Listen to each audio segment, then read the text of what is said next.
दोस्तों नमस्कार। मैं आपका प्यारा मित्र एडी शुक्ला और आप देखना शुरू कर चुके हैं मोटिवेशन बाय अमरेश।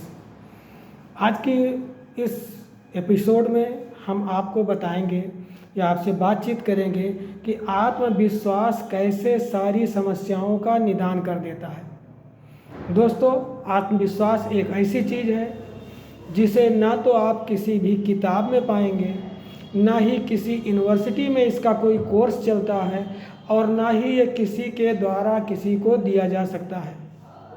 दोस्तों, आत्मविश्वास अपने पास होता है और आत्मविश्वास रूपी दौलत जिसके पास होती है वो दुनिया में कुछ भी कर सकता है। दोस्तों, हम कहानी सुनाते हैं। भगवान रामचंद्र जी जो कि चक्रवर्ती सम्राट के पुत्र थे, उनका वनवास हो जाता है।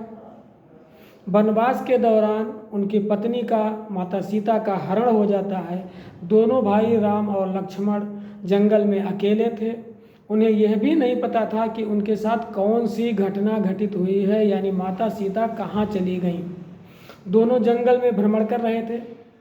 इस दौरान उनकी मुलाकात जटायु जी से होती है, जिनके पंख कटे पटे थे, वो लहूलुहान थे और ज़मीन में पड़े हुए थे। राजा रामचंद्र जी ने उनको बड़े प्यार से उठाया और पूछा, आपकी दुर्गति ये किसने कर दी। जटायु ने बताया, महाराज, भगवान रामचंद्र के पत्नी सीता जी माता को रावण यहाँ से ले जा रहा था। मैंने उसके ऊपर सीता माता को छुड़ाने के लिए अटैक किया और उसने अपने चंद्रहास से, मेरे तलवार से मेरे पंख काट दिए।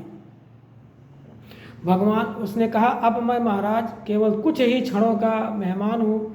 मैं जानता हूँ कि आप मर्यादा पुरुषोत्तम भगवान हैं, इसलिए आपकी गोदी में अगर मैं अपने प्राण त्यागूंगा तो निश्चित रूप से मुझे स्वर्गवास होगा, स्वर्ग मिलेगा। आप हमें ये बताइए कि वहाँ जाने पे आपके पूज्य पिता दशरथ जी मिलेंगे, मैं उनसे क्या बता दूंगा कि आपको उनकी पुत्र वधू का अपहरण हो गया है और भगवान उसको या उनका बेटा उनको ढूंढ रहा है। रामचंद्र जी देखिए, उस समय कुछ उनके पास नहीं था, बिल्कुल किसी भी तरह से उनके पास ना तो राज दौलत थी, और उनको बताया गया था कि उनको लेकर के रावण ले गए चला गया है। रावण आप जानते हैं चक्रवर्ती सम्राट था, जिसके सामने अच्छे अच्छे देवता भी हाथ जोड़े खड़े रहते थे।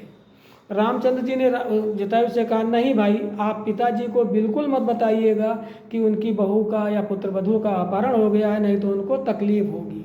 आप थोड़ा धैर्य रखिए और कुछ दिन बाद रावण खुद जाके बताएगा कि उसके परिवार का क्या हालचाल हुआ।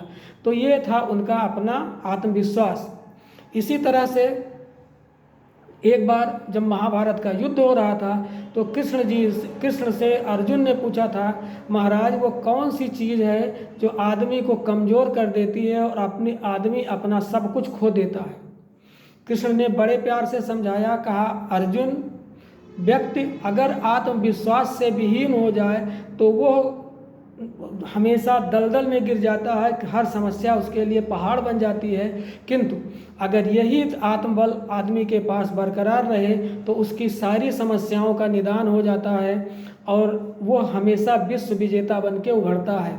दोस्तों, इस कहानी से आपको क्या सीख मिली? अगर कहानी में कोई या इस एपिसोड में आपको क्या मिला, हमें ज़रूर बताइएगा, क्योंकि आप द्वारा बताए गए चीज़ें ही हमारे लिए प्रेरणा का स्रोत होती है। नमस्कार।